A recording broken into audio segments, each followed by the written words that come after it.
Masyarakat yang terjerat pinjaman online, pinjol, ilegal, semakin hari semakin banyak. Mirisnya, korban banyak dari kalangan guru, ibu rumah tangga, hingga pelajar. Hal itu disampaikan Kepala Kantor Otoritas Jasa Keuangan Tegal, Novianto Utomo dalam wawancara khusus dengan Tribun Jateng, Jumat, 8 Agustus 2025. Ini kan orang yang terjerat pinjol itu selalu bertambah ya. Itu bagaimana Pak Novi melihat fenomena tersebut Pak? Jadi orang yang minjem ke pinjol itu bertambah. Kenapa? Karena satu, suplainya juga banyak, aplikasinya juga banyak, dan kedua, mungkin mereka butuh pinjaman yang cepat gitu loh, dan mereka nggak peduli konsekuensinya apa.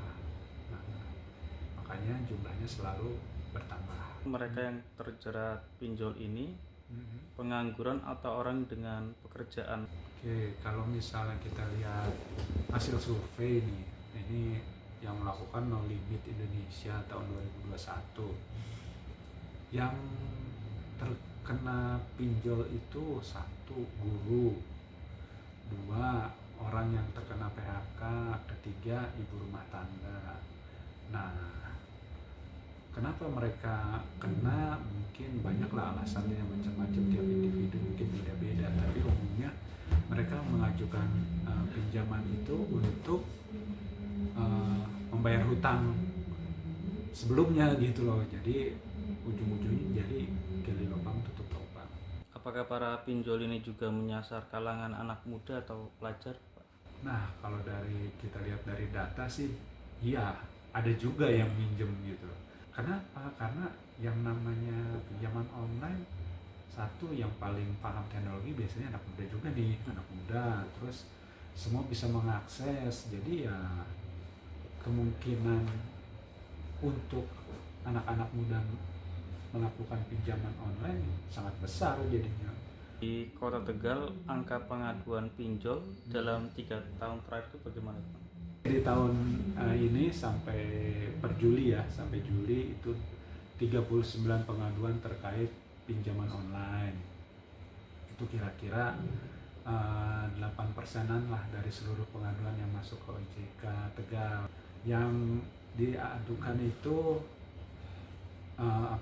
pinjamannya tambah bengkak, tambah banyak, padahal nerimanya cuma seberapa gitu loh. Nah, itu kan ciri-ciri pinjaman online ilegal. Solusi atau saran yang diberikan untuk si pengadu itu biasanya apa itu Pak? Kalau terkait pinjaman online ilegal, kita minta mereka melakukan blokir ke nomor-nomor yang meneror mereka. Kedua, kalau misalnya sudah masuk tindak pidana nih, udah mulai mengancam, udah mulai macam-macam lah, itu sebaiknya dilaporkan ke kepolisian.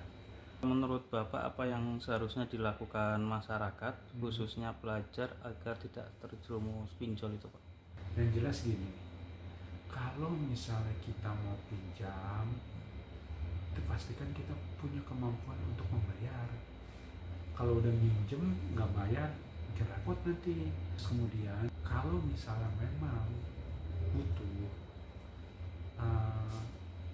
pergilah ke lembaga keuangan yang berizin OJK.